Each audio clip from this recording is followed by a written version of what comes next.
In creating a new work for anyone other than a soloist, the challenge for the composer is to take threads of sound from different sources and weave them together into music. For example, for lots of people, one of the most exciting things about orchestral music is hearing the composer test and push what's possible with all those instruments. Sometimes they sound like they're working together towards a unified purpose, but just as often they can sound like they're locked in terrible conflict. Hearing the resolution of that conflict, that tension, can be a powerful experience for the listener. We're here at Eucharia, on Paramount Country in the Adelaide Hills, for the premiere of a new work that combines elements that are in their own way as complex as an orchestra. Ngapa William Cooper is a collaboration between singer-songwriter Lior, orchestral and screen composer Nigel Westlake, and Yora Yora Jaja Wurrung singer, composer and language activist Dr. Lou Bennett. Alongside the voices of Lior and Lou, the work features the Australian String Quartet, augmented by double bass, percussion and piano. These elements combine to make music that's informed by stories that tell multiple painful histories, and by experiences that have left intergenerational scars. Throughout, you hear sounds and stories connect and disconnect in ways that might surprise. Sometimes you might sense some resolution, something emerging from the powerful sense of empathy driving this work and its creators.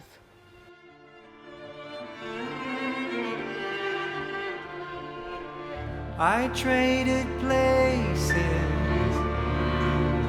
with a young man bleeding on the streets of broken glass.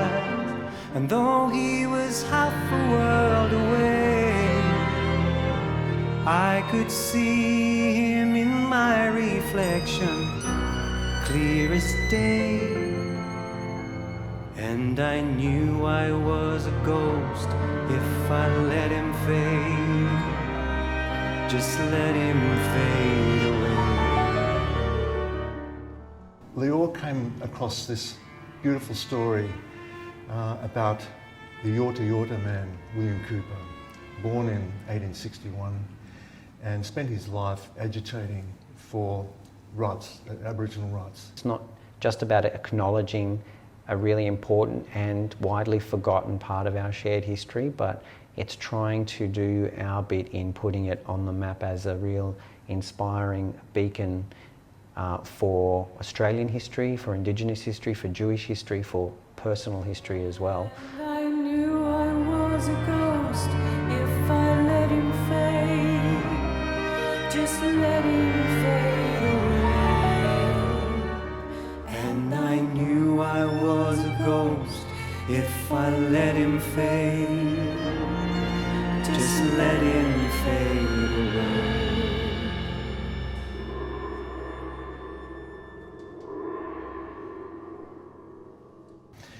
The story begins on the 11th of November 1938 when William Cooper opens up the paper, and it's the 20th anniversary of the loss of his son who lost his life on the battlefields of the First World War in Belgium.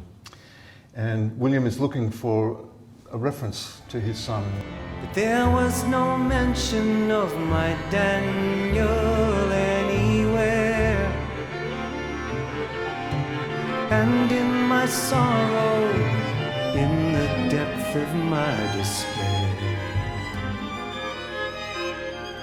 something strange yet familiar struck me and took hold of me. A wave of darkness gathering from across the sea.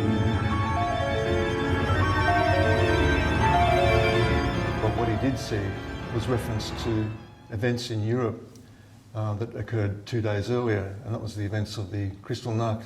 And I knew there was only one way the blade could fall. For I see, it happened to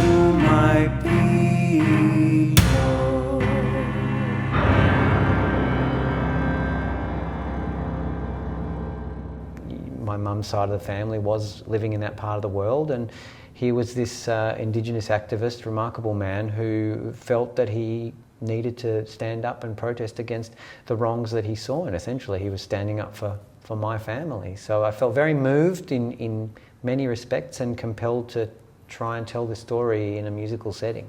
Like the Jewish people, our people have suffered much cruelty, exploitation and misunderstanding as a minority at the hands of another people.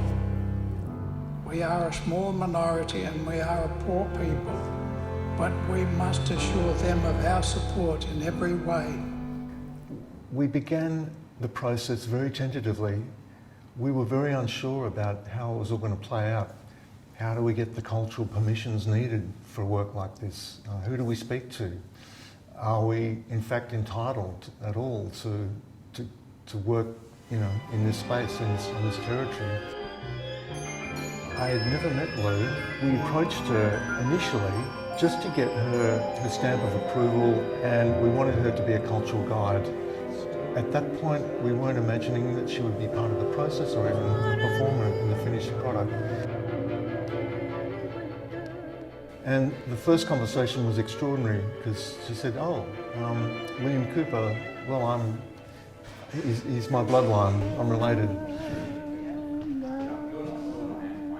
We sent some lyrics to her in English and said, how would you feel about translating this into Yorta Yorta? And she came back immediately with a recording of her singing these lyrics and translated, and the hairs on the back of our neck went up. We thought, okay, this is going to be a big part of it. This is the perfect platform for the work that I do, and to explore how I can utilise my embodied knowledge and the knowledge of my culture and language to embed into story, into song. Song is the platform of language rematriation. For me, it's, and I talk about rematriation as not opposed to repatriation, but as another form or a deeper form of bringing something home through a matrilineal line, through a woman's perspective, and a Yorta Yorta Judja Warang woman's perspective as well.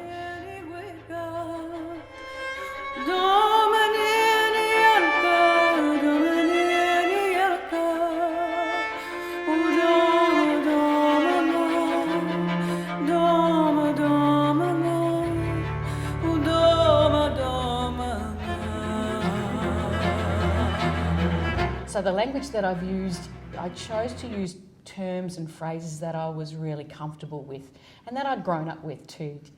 So things like Domininialka, Domininialka. Domininialka means my precious child. Wanonyiniguidka, where is my son? So when he's calling out to his son, he can't find him because he's gone. So I wanted to keep the phrases relatively simple. They're not direct translations of Lior's and Sarah's words. They are more poetic, musical and Yorta Yortified way of telling a story. Oh, I return to the news every day.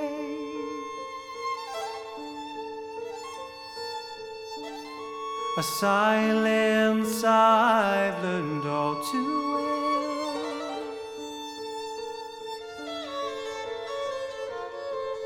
Gunung at Tengunu,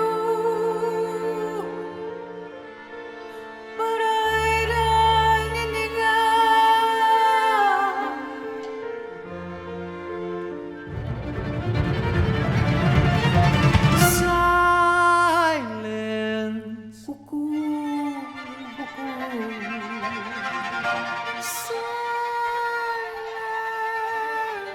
She taps into something that's very otherworldly when she sings Yorta Yorta. It's a real switch. So, and I can relate to that because I feel in a way I do that with my Hebrew as well.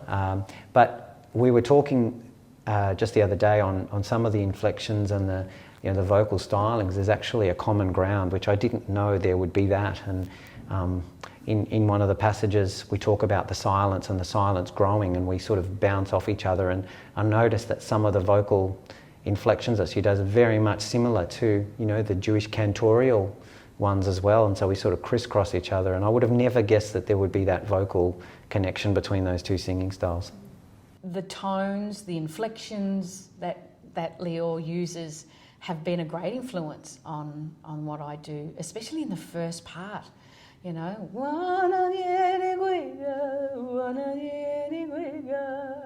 has come from that idea of following Lior's style of singing, or emulating it, singing it back to him. But the other interesting part of that too is that our old people used to sing like that. And somewhere, sometime, there's this melding of our people, my people, and Lior's people in voice.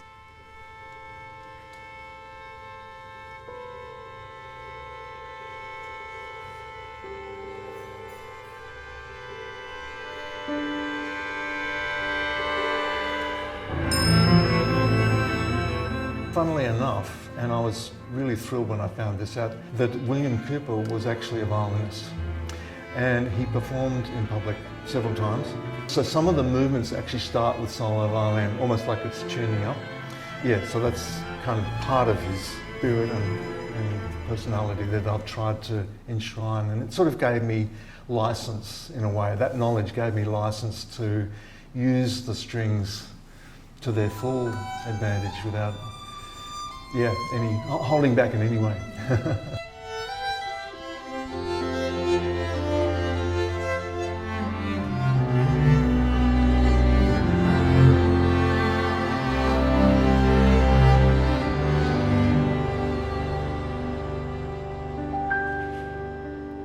At the end of my days, my conscience will have been my guide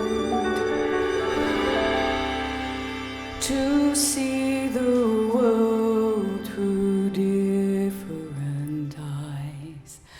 I will have crossed the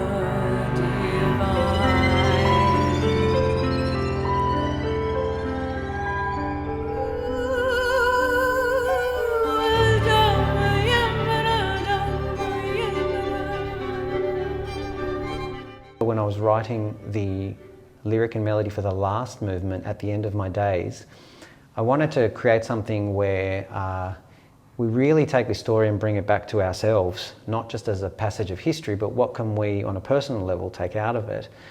And I was talking to Lou about this, and I had written a bridge which compared William's actions to a river red gum tree, because that tree is prevalent in the Echuca area of where William was from, but also it's remarkable in the sense that it digs its roots into the ground where it can maintain its steadiness in the shifting sands.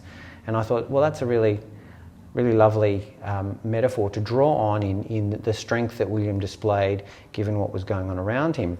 And I talked about how, you know, the river red gum tree is tested by the winds and by the floods, and I incorporated that into my lyric, and Lou came back and she said, you know, everything in nature has a reason, and that won't ring true to me and my people by saying that it's threatened by the wind and the flood. It's people and it's ignorance and it's greed that is the real threat. And so I changed the lyric to, rather than to say, you know, and though winds will try and break me, it's...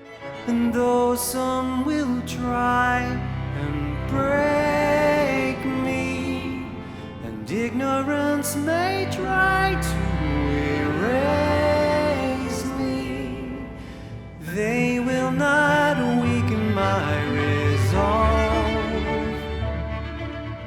for my bearings are true and strong.